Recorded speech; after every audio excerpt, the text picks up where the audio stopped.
Hey y'all, I'm Alex, and this is my self-reflection presentation. A little bit about me. I was born and raised in Charlotte, North Carolina. I've lived in the same house since I was two. I'm a junior at App State here.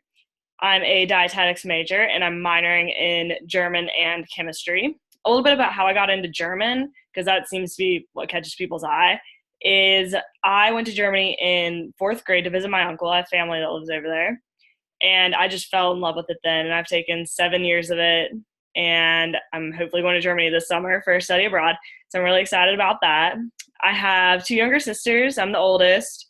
My dad is in a house full of girls, and I've worked at a summer camp and I work at a preschool now, which I'll talk a little bit more about later when I talk about the past experiences. My self assessment. For the big five, I ended up being closed mindedness, which I thought was bad at first, but reading it, it's more, I like traditional and familiar experiences. I'm more comfortable in something that I've already done, something I know, rather than just going out and trying something new. I mean, I'm down to be adventurous and try something new, but for for the most part, like I'm comfortable where I'm at. Like moving, I don't want to move. I've never moved except to come up to school. That's just like an example of what closed-minded would be. I'm disorganized, which is 150% correct.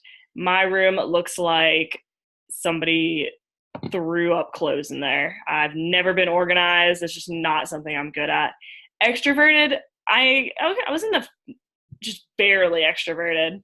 Um, I will be extroverted when I'm in a small group, whereas the bigger the group, the more difficult it is for me to go out of my comfort zone and talk to people. I'm a little more quiet in the bigger the group, but in small groups and with my friends, I'm very extroverted.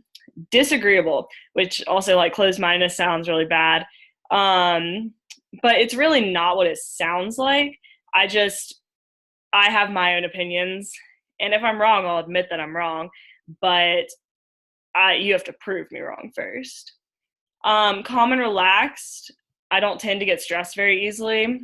It is what it is. Everything will work itself out. So for the most part, I agreed with my Big Five assessment.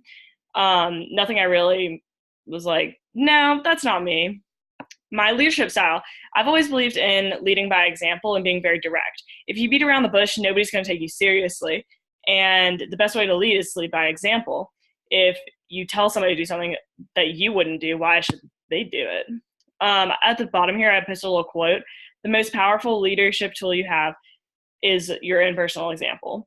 So, like, your own experiences will help a lot of other people if you share them and you're open about all your experiences. So, my past experiences. I was the captain of my high school softball team and dive team. Um, I was in National Honor Society that focused on service. I spent I had a lot of service hours in high school. I still have some up here, but I don't really keep track of them so much. Like this past weekend, I went and volunteered at a adult special needs camp for the weekend, like running their zip lines. And I think it's important to have service because every business has an aspect of helping the community. It's a big part of like everything. Nonprofits are big, obviously, and everything for the most part should have some aspect of service in it, whether it's donations or going out and doing a mission trip. I am lifeguard trained and I was a student mentor in high school. So I was in the International Baccalaureate IB program. And we got a student mentor, we got a student to mentor when we first got into the full IB program. Because you start out with 2 years, and at that point, it's like not really IB. You take IB classes, but they're like, it's called the middle years program, IB. So it's not full IB, which is your junior and senior year. So I got a student to mentor. His name was Elijah, and he ended up dropping out of IB because he couldn't handle the work. But he still kept in contact with me after he dropped out, and just that experience was very rewarding. I found it rewarding to share my experiences with him and give him the best advice I could on anything that he had questions about. I've worked at a summer camp for a few years. I was a counselor in training, and that was all volunteer. That was a volunteer for 4 weeks. Then I was a staff assistant, and a staff assistant is a counselor, but they're not there as long as the full-time counselors are. And then I was on what's called the adventure team. The adventure team is zip lines, ropes courses, rock climbing, anything with a harness and a helmet. It goes under the adventure team. And then my final year, I was the adventure team leader. So I managed the team of about 25 people that were trained to facilitate the zip lines and ropes courses and all that. And I had to make schedules and manage all the paperwork, such as waivers. Everybody had to sign a waiver before coming to camp that they would, so that camp cannot be held liable for any injuries that happened on our elements, which we never had an injury happen on our elements, at least not while I was there. And I think that really was like the biggest thing that's going to help me in the future, because I've seen, like, from a managerial aspect, because I know what I'm getting into if I were to be a manager or something along those lines.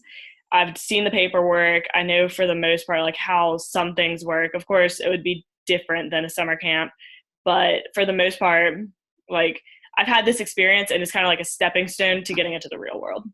And currently I work at Christ Lutheran Children's Center in Charlotte.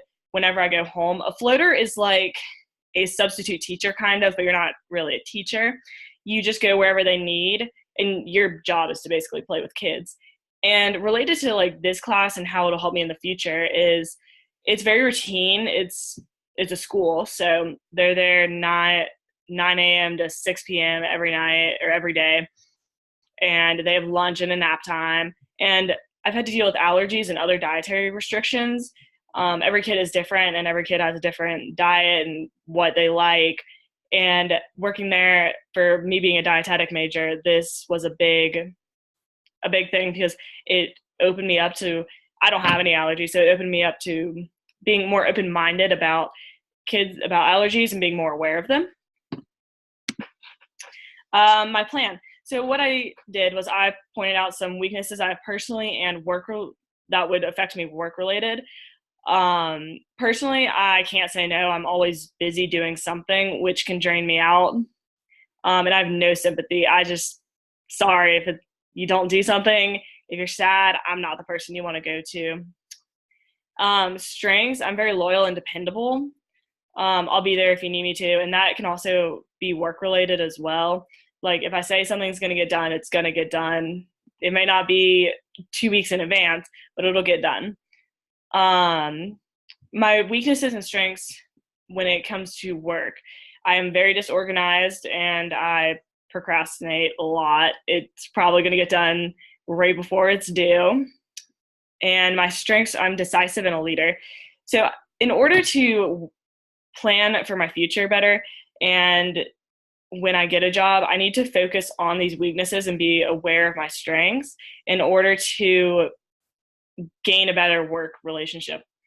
I'm going to have to be organized, and I can't procrastinate for the rest of my life. So I've really got to start working on that, and that would help me in my future career. So in conclusion, the activities I liked best were the big 5 activities, because I found a lot out about myself. I thought it wasn't going to be very accurate, but it turned out to be very accurate, and things I wouldn't necessarily point out about myself if somebody asked me to describe myself. And I enjoyed the manager and leader interview. I do think that should have been a individual project, because I think everybody has somebody that they look up to that they should have interviewed. And I know for my group, my partner did the interview, and I enjoyed the project. Like, I didn't know anything about them, and it was very interesting to hear about their life. But I think the project could have been done better if individual, for the purpose of everybody would find out something new about a lot of other people. Or if you compared them, like each of your partners did one interview with one of their managers or leaders, and you compared how like the different managers and the different systems, like a food service manager versus a summer camp counselor director, like how those would interact when they have the same leadership position. My takeaways from this class is I found out that things that I need to work on in order to be a better manager, to be better in my career. And I've also realized how much effort goes into being in the food service industry, such as all of the 3-compartment sink, for example. Like, I would have never thought about that. And I don't have any experience in the food service industry beyond working at the preschool, and I don't work in the kitchen. So I just thought it was very interesting to see how everything like fits together. And I just learned a lot about the things that I wouldn't necessarily think about. Thanks for watching, guys.